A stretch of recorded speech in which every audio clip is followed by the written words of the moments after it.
সমন্বয়কারীরা ওনারা যদি, এবং তারা তরুণ, তাদের ভিতরে তরুণের স্পিরিট আছে, আমি সাধুবাদ জানাই বাবা, আমি সাধুবাদ জানাই তারা যদি দল গঠন করে। তো তারা যদি দল গঠন করতে চায় এবং দল গঠন করবে, করে যদি দল গঠন করে তারা সামনের নির্বাচন অংশগ্রহণ করতে চায়, সেটাতেও সাধুবাদ জানাই। তারা যদি নিজেরা দল গঠন না করে অন্য অন্য দলগুলোতে তারা অংশগ্রহণ করতে চায়, সেটাতেও সাধুবাদ জানাই। চলছে লুটপাট, এর সঙ্গে বিএনপি জড়িত বলে অনেকে বলছেন। দেখেন, আমি আপনাকে একটা কথা বলি, লুটপাট চলছে, এটা অত্যন্ত দুঃখজনক, অত্যন্ত দুঃখজনক।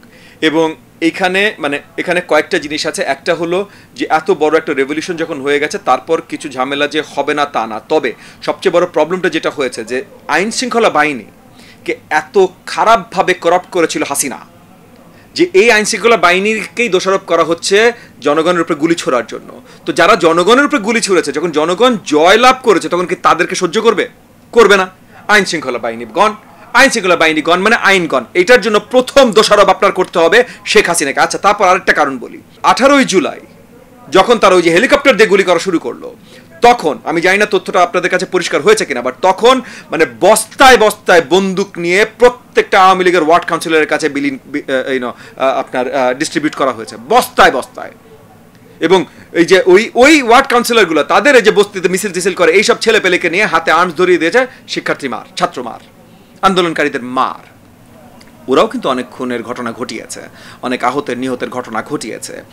এই যে রাস্তার টোকাই টোকাই যাদেরকে 18-19 তারিখে এইভাবে বস্তায় বস্তায় বন্দুক ধরিয়ে দিয়েছে, ওরা কি এখন যখন সুযোগ পাবে, ওদের হাতে বন্দুক আছে এবং আইন শৃঙ্খলা বাহিনী নাই, ওরা কি করবে? তখন ডাকাতি করবে। সেই ডাকাতি করছে। আরেকটা কারণ, হাতে অস্ত্র আছে, ওরা টোকাই এবং আইন শৃঙ্খলা বাহিনী নাই। ঠিক আছে, আচ্ছা, এবার তৃতীয় পয়েন্টে আসেন। তারপরও আমি মনে করি যে আমাদের এই যে জেনারেল ওয়াকার যখন চিফ অফ স্টাফ হিসেবে ডাকটা দিলেন, এবং তারপর ওনারা ছাত্র নেতাদের সাথে যে আমাদের রাষ্ট্রপতি চুপ্পুর সাথে বসলেন, যখন তারা একটা সেট করে ফেলেছিলেন যে তারা ইন্টারিম সরকার হবে এবং ইন্টারিম সরকারের প্রধান হবেন ডক্টর ইউনূস, তখনই ভেরি স্পেসিফিক প্রেসিডেন্সিয়াল অর্ডিন্যান্সের মাধ্যমে কিছু বদল আনাটা অত্যন্ত গুরুত্বপূর্ণ ছিল। তখনই নতুন ইন্টারিম সরকার হয় নাই তো কি হয়েছে, দেশ তো চলতে হবে। 4 দিন কিন্তু সরকার ছিল না ভাই, গতকাল রাত পর্যন্ত বাংলাদেশে কোনো সরকার ছিল না, এটা আজব না?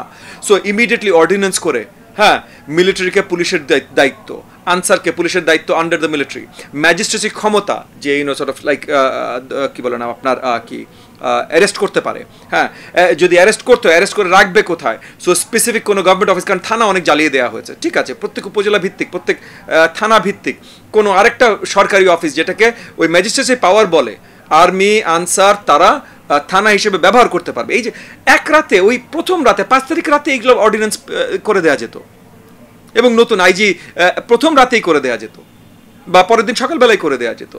ওনারা এইগুলোতে ফেল করেছেন। এটা অত্যন্ত দুঃখজনক, এটা অত্যন্ত দুঃখজনক। 3টা তাহলে বড় বড় ঝামেলা। একটা হলো মাত্র একটা বিশাল রেভলিউশন হলো, কোটি মানুষ ঢাকা শহরে চলে আসছে, এত তার আগে 2 মাস শুধু মারামারি। সো এইটার পর একটু সময়, 1-2 দিন সময় এমনিও লাগে ঠান্ডা হতে, এটা আমি মানছি। দ্বিতীয় হলো 18 তারিখে, জুলাইয়ের 18 তারিখে বস্তা কি বস্তা আর্মস প্রত্যেকটা ওয়ার্ড কাউন্সিলরের সাথে একটু চেক করায় না, ছড়িয়ে দিল। তো এই যে আর্মস জ্বালা, এখন এই যে ন্যাংটা পোলাপান বস্তি, তারা কি করবে? তারা ডাকাতিই করবে। 3 নম্বর হলো যে এই যে আইন শৃঙ্খলা বাহিনী নাই, উধাও। আর 4 নম্বর হলো এই যে চুপ্পু সাহেব এবং ওয়াকার সাহেব যখন দায়িত্বটা নিলেন, তখন ইমিডিয়েটলি যে কাজগুলো ওনাদের করা উচিত ছিল, আইন শৃঙ্খলাটা আবার যত তাড়াতাড়ি সম্ভব, 24 ঘন্টার ভিতরে বা 48 ঘন্টার ভিতরে ফেরত আনা, এই কাজগুলো করতে তারা ফেল করলেন। এই 4টা বড় বড় কারণ মিলিয়ে এই যে লুটতরাজ হচ্ছে, আমি বিশ্বাস করি গতকাল ইন্টারিম সরকার ফর্মড হয়ে গেছে, আজকের মধ্যে এই জিনিসগুলো শুধরে যাবে। যদিও আমি যতদূর দেখছি আজকে এখন পর্যন্ত শুধরায়নি, বাট আজকে বাই এন্ড অফ ডে, দিন শেষে শুধরে যাবে বলে আমি আশা রাখছি। ছাত্ররা যদি রাজনৈতিক দল গঠন করে, সেটা নিয়ে আপনার মতামত? দেখেন, রাজনীতি এমন একটা জিনিস যে এটা সবার দায়িত্ব এবং সবার অধিকার আছে। ছাত্ররা বলতে কিছু নেই। আপনি বলতে পারেন যে এই মুহূর্তে গত আন্দোলনে যারা নেতৃত্ব দিয়েছে, এই নেতৃত্বাধীন কিছু শিক্ষার্থীরা যদি একটা দল গঠন করে, কারণ শিক্ষার্থীরা দল গঠন করতে পারে না, কেন পারে না? এই দেশে কয়েক কোটি শিক্ষার্থী, সবার অনেক কাজ আছে, তারা ধাপ করে একটা দল গঠন করবে না। সো আপনি জাস্ট এই কথাটা বলে শিক্ষার্থীদের দল গঠন করে, এটা ঠিক না। সমন্বয়কারীরা ওনারা যদি, এবং তারা তরুণ, তাদের ভিতরে তরুণের স্পিরিট আছে, আমি সাধুবাদ জানাই বাবা, আমি সাধুবাদ জানাই তারা যদি দল গঠন করে। তো তারা যদি দল গঠন করতে চায় এবং দল গঠন করবে, করে যদি দল গঠন করে তারা সামনে নির্বাচন অংশগ্রহণ করতে চায়, সেটাতেও সাধুবাদ জানাই। তারা যদি নিজেরা দল গঠন না করে অন্য অন্য দলগুলোতে তারা অংশগ্রহণ করতে চায়, সেটাতেও সাধুবাদ জানাই। তারা যদি সর্ট অফ রাজনৈতিক প্রসেস থেকেই দূরে যেতে চায়, সেটাতে আমি অতটা সাধুবাদ জানাই না, কারণ আসলে এত কিছুর পর রাজনীতিতে সম্পৃক্ততা আমার কাছে মনে হয় গুরুত্বপূর্ণ। এবং আমি সাথে আরেকটা জিনিস বলতে চাই যে বাংলাদেশে আওয়ামী লীগ বা হাসিনা এবং হাসিনার পালক মিডিয়া গত 15 বছরে রাজনীতিকে কুলসিত করেছে। তারা বারবার করে বলেছে, না আমরা রাজনীতি চাই না, রাজনীতি চাই না, রাজনীতিবিদরা খারাপ, কাউকে খুন করতে হলে বিএনপি জামাত খুন করে ফেলো। দেখেন আমি একটা কথা বলি আপনাকে, এই যে আমাদেরকে যখন বারবার উঠিয়ে নিয়ে অত্যাচার হয়েছে, হ্যাঁ আমাদের উপরে অনেক অত্যাচার, মানে এবং এগেন সবচেয়ে বেশি অত্যাচার ভাই বিএনপির নেতাকর্মীদের উপরে হয়েছে, এটা নিয়ে কোনো সন্দেহ নাই। বিএনপি আর জামাত, হ্যাঁ এই দুই দলের নেতাকর্মীদের উপরে সবচেয়ে বেশি অত্যাচার হয়েছে। বাট বিরোধী থাকার জন্য আমাদের উপরে বহুত অত্যাচার হয়েছে, যেটা বললাম ভাই, গুলি খাওয়া, অ্যারেস্ট হওয়া, মানে কাস্টাডিতে নির্যাতিত হওয়া, গুমের ভয়, দেশ থেকে বেরোয় যাওয়া, আপনার লুকিয়ে যাওয়া, এই সব কিছু ভাই আমাদের গত 13 বছরের অভিজ্ঞতা, মানে আমরা করে আসছি ভাই 13 বছর ধরে। কিন্তু আমাদেরটাই মানে এই যে হাসিনা সরকার তার পালক মিডিয়ার মাধ্যমে লোকজনকে বুঝাতে মানে একভাবে খাইয়ে দিতে চেষ্টা করেছিল যে রাজনীতিবিদ মার খেলে এটা কোনো ব্যাপার না, রাজনীতিবিদ মরে গেলে এটা কোনো ব্যাপার না, ওদের রাজনীতি। সো মানে এটা অত্যন্ত দুঃখজনক। বাট রাজনীতিকে খুব নেগেটিভভাবে দেখা শুরু হয়েছে আমাদের দেশে, এবং রাজনীতিবিদদের কোনো কষ্ট, মানে যে কোনো রাজনীতি যে চোর না ভাই, চুরির জন্য রাজনীতিতে আসে নাই, যে জনগণের জন্য রাজনীতি করে, তার মনের অবস্থাটা চিন্তা করেন না, আমাদের মনের অবস্থাটা চিন্তা করেন যে আমি দিনরাত জনগণের ভালো যেন হয় তার জন্য খেটে যাচ্ছি, আমি যত ত্যাগ স্বীকার করছি তাদের জন্য ত্যাগ স্বীকার করছি, তারপর আমার কিছু হলে জনগণ বলছে আর ওর তো রাজনীতিবিদ, ওদের হলে প্রবলেম কি? তাহলে আমাদের কেমনটা লাগার কথা আপনি বলেন? কারোর কিছু হলে আমরা দাঁড়াচ্ছি, শিক্ষার্থীর কিছু হলে সব রাজনীতি মানে এগেন মানে আপনাদের সেপারেট করতে হবে ভাই, রাজনীতিবিদ আর ফ্যাসিস্ট আওয়ামী চোরচুট্টা বা এর আগে অন্য কোনো দলেরও যদি কোনো চোরচুট্টা থেকে থাকে, এই চোরচুট্টা আর রাজনীতিবিদ এক জিনিস না তো ভাই। আপনি বলবেন হাসিনা রাজনীতিবিদ না, হাসিনা একটা ফ্যাসিস্ট, হাসিনা একটা ফ্যাসিস্ট দেশে একটা দেশের এজেন্ট ছিল আমাদের দেশে, সেটা ছিল হাসিনা। এখন যদি আপনি বলেন না ববি আজাদও তাই, বা আরেকটা নাম বলেন তাই, বা আরেকটা নাম বলেন তাই, এটা তো ঠিক। হাসিনা এবং হাসিনা তার পালক মিডিয়া দিয়ে এটা শুরু করিয়েছে।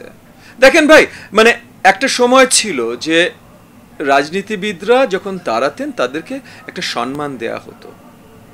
অসম্মানটা শুরু হলো কবে থেকে? মেইন অসম্মান শুরু হলো যেদিন বিএনপির চিফ হুইপকে সংসদ ভবনের সামনে মানে বেধড়ক পিটাইলো এই হারুন আর বিপ্লব, যে হারুন আর বিপ্লব তারপর হয়ে গেল শেখ হাসিনার চোখের মনি। আজ থেকে 2-3 সপ্তাহ আগে হারুন ন্যাশনালি বাংলাদেশ মিডিয়ার সামনে ভাতের হোটেল খুলে বসেছিল। এই দেশে এমন কোনো নায়ক নায়িকা নাই যে হারুনের সাথে বসে খায়নি। এবং এই যে সমন্বয়কারীদের জোর করে কতদিন ধরে রাখলো, ধরে রেখে ওদের উপরে শারীরিক কি অত্যাচার করেছে আমি জানি না, কিন্তু মানসিক অনেক অত্যাচার করেছে, এটা ফর শিওর। এবং নাহিদ অ্যাটলিস্ট, নাহিদের তো আমরা হাসপাতালে ছবিও দেখেছি, নাহিদ যে আলহামদুলিল্লাহ তরুণ ছেলে যাকে সাধুবাদ জানাই, ওদের সবাইকেই জানাই, বাট নাহিদ এই যে নতুন ইন্টারিম সরকার এসছে, সো কংগ্রাচুলেশনস আমাদের এই তরুণ সন্তানকে। বাট ওর উপরে, ওর হাসপাতালে যে ছবিগুলো পরিষ্কার করে দেয় ওর উপরে কি অমানসিক শারীরিক নির্যাতন হয়েছে। এই জিনিসগুলো তো ভাই প্রথাটাই শুরু করলো এই বিপ্লব হারুনকে দিয়ে বাংলাদেশ পার্লামেন্টে, তাও সিক্রেট পার্লামেন্ট সংসদ ভবনের সামনে, এবং তখন রানিং বিএনপির পার্লামেন্ট চিফ হুইপ এর উপর আক্রমণ করে। সেগুলো তো হাসিনার তৈরি। 1 জানুয়ারি 2024 চেঞ্জ টিভি পা রেখেছে সুরভিত 6 বছরে। সবার প্রতি নিরন্তর শুভেচ্ছা। চেঞ্জ টিভিকে আমি তো মেলা দিয়ে ধরে দেখছি। চেঞ্জ টিভি যতদূর সম্ভব বস্তুনিষ্ঠতার সাথে কাজ করছে, এবং এই জন্য চেঞ্জ টিভির ভিউ আরও অনেক বেড়েছে, অনেক। আমি নিজে যে অনেকগুলো সভা করে মানে এখানে ইন্টারভিউ করেছি, কোনো কোনো ক্ষেত্রে আমি দেখেছি মিলিয়নের মতো হয়েছে ভিউ, মানে অন্য কোনো জায়গায় এত হয় নাই। আমি মনে করি চেঞ্জ টিভি ভালো কাজ করছে। প্রচণ্ড চাপ আছে, তার মধ্যেও চেঞ্জ টিভি যদি তাদের এই নিষ্ঠতা রাখতে পারে তাহলে এটা আরও ভালো করবে। আমি তাদের সাফল্য কামনা করি। changetv.press, এক ফোঁটা হলুদও নেই। 1 জানুয়ারি 2024 চেঞ্জ টিভি পা রেখেছে সুরভিত 6 বছরে। সবার প্রতি নিরন্তর শুভেচ্ছা। চেঞ্জ টিভি নতুন মিডিয়ার অংশ, অর্থাৎ অনলাইন ভিত্তিক যে ধরনের মিডিয়া তৈরি হচ্ছে সেই মিডিয়ার অংশ। আশা করি চেঞ্জ টিভি তাদেরকে আরও একটা গ্রহণযোগ্য এবং মানুষের ভরসা রাখে এরকম একটি গণমাধ্যম হিসেবে তৈরি করতে পারবে। আরও নতুন নতুন আইডিয়া তারা সামনে নিয়ে আসতে পারবে এবং দর্শকপ্রিয়তা অর্জন করবে। changetv.press, এক ফোঁটা হলুদও নেই। 1 জানুয়ারি 2024 চেঞ্জ টিভি পা রেখেছে সুরভিত 6 বছরে। সবার প্রতি নিরন্তর শুভেচ্ছা। আগামী 1 জানুয়ারি জনপ্রিয় যে online television, online media change টিভির 5 বছর পূর্তি হবে।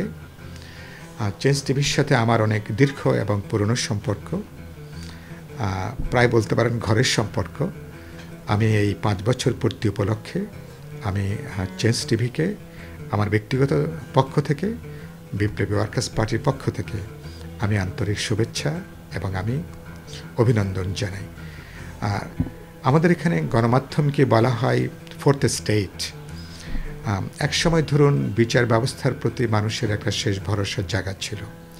সেই বিচার ব্যবস্থা যখন এখন বিরোধী দলের দমনের একটা প্রতিষ্ঠানে পর্যবসিত হয়েছে, এখন জনগণের পক্ষে, বিরোধী দলের জন্য, জনগণের শোষিত নিপীড়িত অংশের জন্য গণমাধ্যমই হচ্ছে এখনো পর্যন্ত শেষ ভরসা।